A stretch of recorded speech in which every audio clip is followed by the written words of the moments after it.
ओम श्री सीतानाथ समारंभाम रामानंदार्य मध्यमाम अस्मदाचार्य पर्यंताम वंदे श्री गुरु परंपराम। मित्रों, आज आपके सामने डायबिटीज जैसे महत्वपूर्ण व्याधि की आयुर्वेद चिकित्सा के संदर्भ में चर्चा करने जा रहे हैं। जैसा कि आप सब लोग जानते हैं कि मधुमेह वर्तमान परिदृश्य में एक इस प्रकार का रोग है जिसके कारण संपूर्ण विश्व की मानवता अत्यंत त्रस्त है। भारतवर्ष मधुमेह की राजधानी के रूप में जाना जाने लगा है। प्रत्येक परिवार में कोई न कोई सदस्य डायबिटीज से ग्रस्त है। इन परिस्थितियों में आपको आयुर्वेद चिकित्सा पद्धति की उन विशिष्टताओं से आपको मैं परिचित कराना चाहूंगा जिनके माध्यम से जहां पर आधुनिक चिकित्सा पद्धति की सीमा रेखाएं समाप्त होती हैं, उस स्थिति में आयुर्वेद क्या योगदान कर सकता है, उसके बारे में आज आपके सामने कुछ चर्चा करने के लिए हम जा रहे हैं। साथियों, जैसा कि आप जानते हैं कि डायबिटीज का इतिहास पाश्चात्य चिकित्सा पद्धति के दृष्टिकोण से बहुत बाद में प्रारंभ होता है। 1st सेंचुरी एडी में एक एरेटियस नाम का रोमन फिजिशियन था जिसने डायबिटीज को पहले नाम दिया, जिसका शाब्दिक अर्थ होता है साइफनिंग। साइफनिंग का तात्पर्य शरीर के द्रव को बाहर निकालना, साइफन की तरह।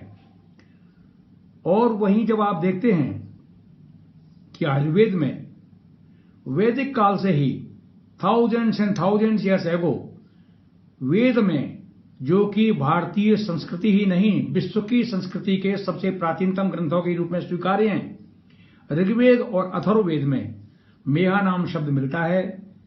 इसके अतिरिक्त पैपिल्यादि संहिता जो कि वैदिक कालीन संहिता है, इसमें आप देखते हैं कि प्रमेय शब्द का प्रयोग हुआ है। प्रमेयणस्य ताविदो उभयोर मेहनस्य च। इस बात का परिचायक है कि हमारे महर्षियों को मधुमेह के संदर्भ में, प्रमेय के संदर्भ में कितने पूर्व से ही ज्ञान था। और केवल ज्ञान ही नहीं था, इस की चिकित्सा विधा के संदर्भ में, इसके कारणों के संदर्भ में, इसके निदान के संदर्भ में जो दिशा निर्देश हमारे महर्षियों ने दिया है, वो आज के परिवेश में अत्यंत सामयिक और उपयोगी सिद्ध हो सकता है। दूसरी बात मैं आपको बताना चाहूंगा कि जहां तक वर्तमान परिदृश्य में विश्व स्वास्थ्य संगठन का प्रश्न है, उसका ध्यान कंटेजियस डिसीजेस से हट करके नॉन कम्युनिकेबल डिसीजेज एनसीडीज की तरफ आकृष्ट हो रहा है। दूसरे शब्दों में यही एनसीडीज आपकी लाइफ स्टाइल रिलेटेड डिसीजेज हैं, जीवन शैली जन्य रोग। ये जीवन शैली जन्य रोगों का मूल कारण क्या है? हमको अपनी जीवन शैली के अंदर त्रुटिपूर्ण कार्यों का अपनाना। जैसे कि आप जानते हैं कि पाश्चात्य संस्कृति के अंधानुकरण में हम अपनी प्राचीनतम एवं उत्कृष्ट जीवन शैली को छोड़ते जा रहे हैं और निरंतर पाश्चात्य संस्कृति की तरफ भाग रहे हैं। आप देख रहे हैं कि आयुर्वेदीय जीवन पद्धति में, जिसके बारे में हमारे महर्षियों ने स्वस्थ व्रत के परिप्रेक्ष्य में दिनचर्या, रात्रिचर्या, ऋतुचर्या, सदवृत, आचार रसायन, कंसेप्ट ऑफ धारणीय अधारणीय वेग, इनका जो वर्णन किया है एवं उपयोगी है। क्या खाएं क्या न खाएं, आपको जान के आश्चर्य होगा कि जब हम ऋग्वेद में जाते हैं तो वर्षा ऋतु के संदर्भ में एक उपदेश मिलता है, हित भुक मित भुक अशाक भुक। कितनी ही वैज्ञानिक दृष्टि थी हमारे महर्षियों की कि वर्षा ऋतु में हमारी पाचकाग्नि मंद होती है। ऐसी स्थिति में आचार्यों ने हित भुक, उन्हीं चीजों को खाने का निर्देश दिया जो कि शरीर के लिए हितकारी हैं, जिनको आप जानते हैं कि हमारे शरीर के लिए लाभकारक हैं। मित भुक, भूख से कुछ कम खाएं जिससे पाचन में कोई अवरोध और कोई व्यवधान उत्पन्न न हो। अशाक भुक, पत्ते वाली सब्जियों का प्रयोग कथमअपि नहीं करना चाहिए। ये वैज्ञानिक दृष्टिकोण से भी प्रमाणित है कि पत्तियों में पॉइजनिंग हो सकती है, तो ऐसी स्थिति में हमको उसको बचाना चाहिए। इसी प्रकार के सहस्त्रों उपदेश हमारे महर्षियों के हैं जो कि बहुत सामयिक हैं और उपयोगी हैं। जहां तक प्रश्न हमारी संहिता काल के उपदेशों का मिलता है कि मधुमेह के संदर्भ में जहां जीवन शैली की आप बात कर रहे हैं, तो जीवन शैली में आहार भी आता है, विहार भी आता है। आप देखिए कि हमारे महर्षियों ने प्रमेह के जो कारण है, निदान है, उसके सारे में क्या लिखा है? आस्या सुखम स्वप्न सुखम दधीनी ग्राम्योदकानु परसाम पयांशी नवान्न पानम गुड वैकृतम च प्रमेय हेतु कपकृत सर्वम। आस्या सुखम, सेडेंटरी लाइफ स्टाइल, आज का जीवन कैसा हो गया है? Remote culture. आपने रिमोट से कार का दरवाजा खोला, गेट आपका सेंसर से अपने आप खुल गया, आप सीढ़ी चढ़े, सीढ़ी में आपने लिफ्ट का बटन दबाया, लिफ्ट से ऊपर चले गए, ऊपर जाने के बाद अपने चैम्बर में गए, चैम्बर का दरवाजा अपने आप खुल गया और सारे इंस्ट्रूमेंट्स के रिमोट्स आपके पास रखे हैं। फिजिकल एक्टिविटी मिनिमम और मेंटल स्ट्रेस अधिक से अधिक। Dietary intake, excessive calorie diet in the form of the cold drink, pizza, burger, so many things are there available in the market, जो कि आपको इस तरह से खाने के लिए बाध्य कर रही हैं। इन परिस्थितियों में आस्या सुखम स्वप्न सुखम दधीनी, इरेगुलर स्लीप, एक्सेसिव स्लीप, ग्राम्योदकानु प्रसाम पिपांसी, अधिक दूध और दूध से बने हुए पदार्थों का सेवन करना, नवान्न पानम गुड वैकृतम च प्रमेय हेतु कपकृत सर्वम, एक्सेसिव कार्बोहाइड्रेट डाइट। महर्षियों को इस संदर्भ में पूर्ण जानकारी थी कि diabetes is not merely a disease of the carbohydrate metabolism, इसमें फैट मेटाबॉलिज्म भी उतना ही ज्यादा आवश्यक होता है। इसलिए साथियों, जैसा कि आज आप जानते हैं कि हमको जितना शर्करा का नियंत्रण करना चाहिए, उतना ही तली भुनी फ्राइड फूड का भी हमें परहेज करना चाहिए। आज के संदर्भ में मधुमेह के बारे में बताया गया है। दूसरी बात, निदान के संदर्भ के बाद पूर्व रूप की बात आती है। आप जानते हैं कि हमारे महर्षियों ने पूर्व रूप की जब चर्चा किया तो आचार्य कहते हैं कि दंतादीनाम मलाढ़्यत्वम प्रागरूपम पाणिपादयो दाहश्चिक्णता देहे तट स्वादास्यम च जायते। ये उपदेश जो दिया गया वो निश्चित रूप से प्रमेय को बहुत पहले ही पहचानने की स्थिति हमारे सामने बताई गई है। जैसा कि आप चिकित्सा पद्धति के दृष्टिकोण से जब हम एनालाइज करते हैं, जब हम क्लासिफाई करते हैं, तो डायबिटीज की 3 स्टेजेस होती हैं। मेटाबॉलिक सिंड्रोम, दूसरा प्री डायबिटीज और तीसरा फुल ब्लोन डायबिटीज। जब हम मेटाबॉलिक सिंड्रोम की बात करते हैं तो आप देखते हैं कि ऐसी अवस्था में रोगी की रक्त शर्करा की जब आप जांच कराते हैं तो यह सामान्य अवस्था में मिलता है। केवल आपको ट्राइग्लिसराइड्स और एचडीएल कम मिलेगा 40 से, और ट्राइग्लिसराइड्स आपके 150 के एबव मिलेंगे, ये देखने को मिलेगा। ब्लड प्रेशर भी आपका स्लाइट रेज हो सकता है, सेंट्रल ओबेसिटी मिलेगी, लेकिन रक्त शर्करा सामान्य रहती है, मूत्र में शर्करा नहीं आती। तो इस मेटाबॉलिक सिंड्रोम, तो हमारे यहां जो पूर्व रूप कहा गया है, इन तीनों अवस्थाओं के पूर्व की अवस्था है। इस आधार पर यदि हम जांच कर लेते हैं तो एक और महत्वपूर्ण तथ्य आपको बताना चाहूंगा कि आचार्यों ने लिखा है कि मूत्रे विधावन्ति पिपीलिकाश्च, रोगी के मूत्र में चींटियां लगने लगती हैं। अब आप देखेंगे तो यह जान के आपको आश्चर्य होगा कि उस समय रोगी का जब आप मूत्र जांच कराते हैं तो बेनेडिक्ट सॉल्यूशन से या फेलिंग सॉल्यूशन से आपका शुगर नील आता है, लेकिन मूत्र में चींटियां आपको अवश्य लगती हैं। इसका मतलब मूत्र में लगने वाली चींटियां, they are more sensitive than that of Benedict solution और फेलिंग सॉल्यूशन। मैंने उत्सुकतावश यह अध्ययन किया करीब 300 रोगियों में। मैंने यह प्राप्त किया कि जिन रोगों को मूत्रे विधावन्ति पिपीलिकाश्च, ये जो है पूर्व रूप था, और उनको इस प्रकार का वैज्ञानिक वर्णन इस बात का परिचायक है कि हमारे महर्षि अपनी दिव्य दृष्टि से जो भी वर्णन किया है वो वैज्ञानिकता से पूर्णतः ओतप्रोत है। अब हम बात करते हैं इसके लक्षणों के बारे में। आप लक्षणों में देखते हैं कि हमारे यहां केवल 2 ही शब्द कहे गए। हमारे यहां कहा गया प्रभुता विल मूत्रता, अविल मूत्रता एंड प्रभुत मूत्रता।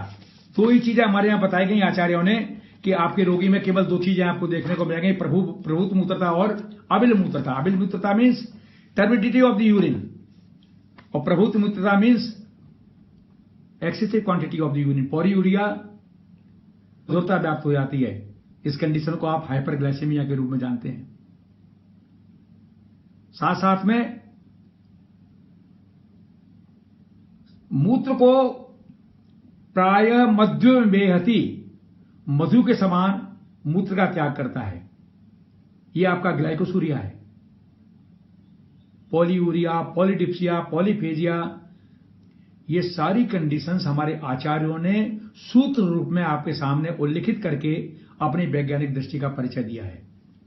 अब आप देखेंगे, जहां तक चिकित्सा का प्रश्न है, मैं बहुत अधिक लंबा व्याख्यान न देकर के केवल कुछ चीजें आपको संदर्भ में आज बताना चाहूंगा कि मैं अपनी बात नहीं कर रहा हूं। विश्व स्वास्थ्य संगठन ये कहता है, in spite of sufficient glucose control with in, because you know each and every part of the body will be affected with the complications of diabetes sooner or later, right from brain to kidney, in the form of the diabetic nephropathy, diabetic neuropathy, diabetic myopathy, diabetic retinopathy.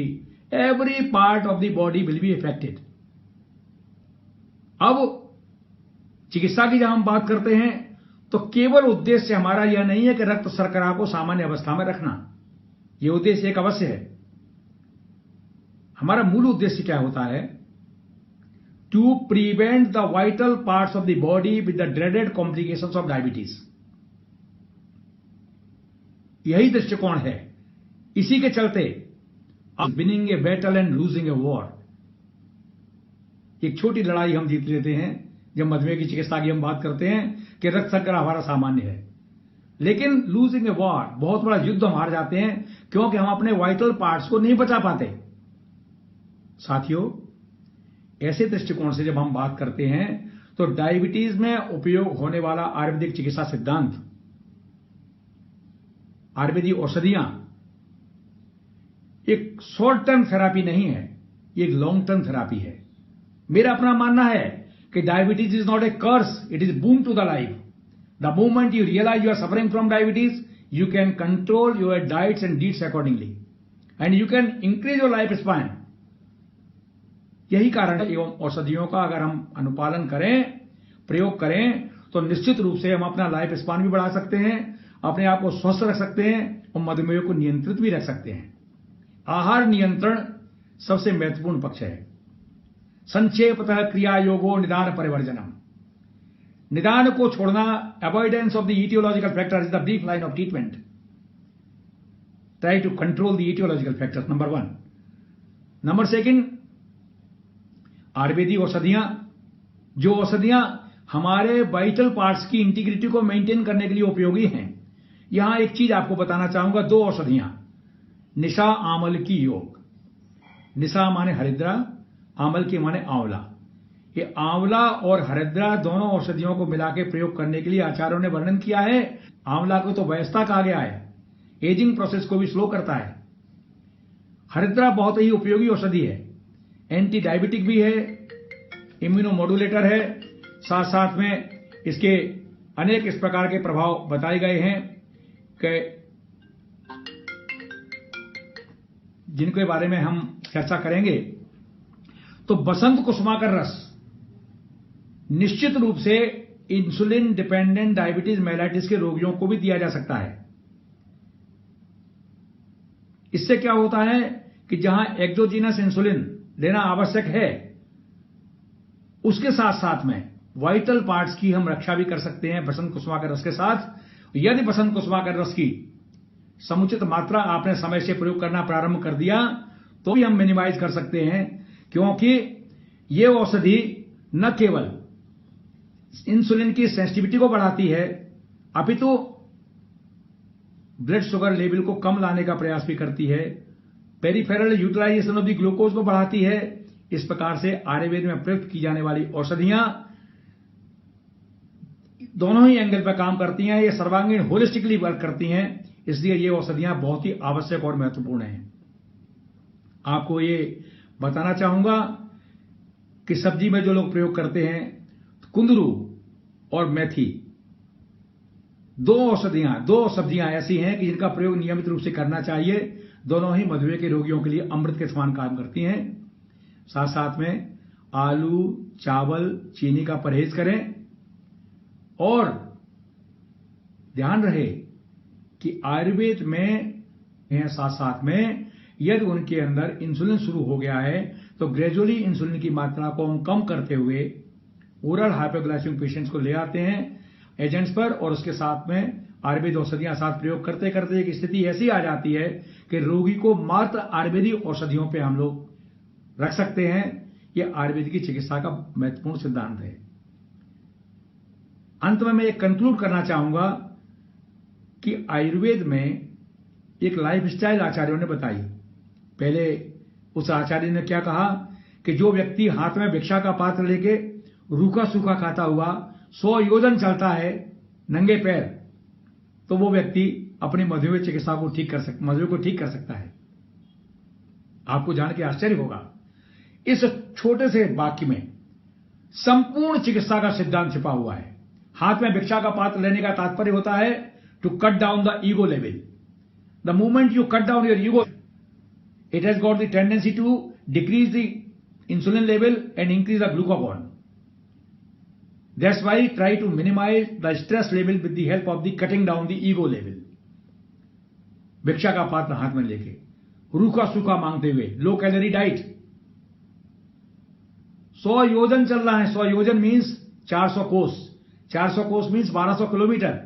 1200 kilometre का target होगा तो minimum 5 kilometre से 7 kilometre per day आपको चलने का लक्ष्य बनाना होगा। इन 3 चीजों से हट करके चिकित्सा के सिद्धांत में अन्य कोई चीज आप नहीं जोड़ सकते। साथियों, डाइट कंट्रोल के साथ साथ में आयुर्वेदिक औषधियों का प्रयोग यदि नियमित रूप से आप करते हैं तो अपने आप को आप सुरक्षित रख सकते हैं, मधुमेह से बचा सकते हैं। और जहां तक जीवन शैली का प्रश्न है तो आयुर्वेद में वर्णित की हुई जीवन शैली आदर्श जीवन शैली है। उसके आधार पर मधुमेह ही नहीं